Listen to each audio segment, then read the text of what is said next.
Hey y'all, gather around the fire and brace yourselves for a tale that might just have you clutching your sleeping bags a little tighter tonight. It was a night just like this, deep in the heart of the woods. The moon hung low, casting eerie shadows through the dense trees, and the only sounds were the crackling of the campfire and the distant howls of the wind. There, right where you're sitting, a group of campers had pitched their tents, unaware of the chilling history of these woods. Legend had it that every year, on this very night, the spirit of Old Man Crick returned. He wasn't your average ghost. Rumor had it that he was a hermit who lived off these lands and didn't take too kindly to visitors.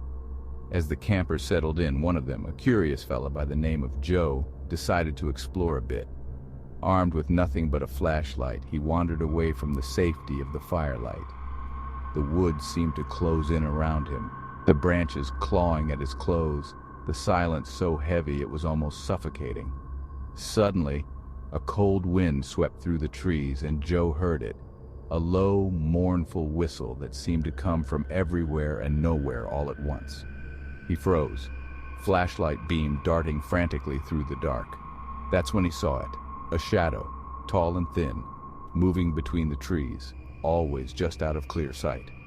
Heart pounding, Joe ran back to the camp, the whistle growing louder, almost like it was chasing him. He burst into the clearing, panting, eyes wide with terror, and he was alone. The camp was empty, no sign of the other campers. The fire was now just embers, casting a weak, flickering light. Panicked, he called out for his friends, but the only answer was the echo of his own voice against the trees. That's when the whistling stopped.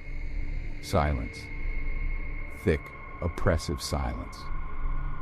He turned around slowly, and there, in the dim light of the dying fire, stood the shadowy figure of Old Man Crick.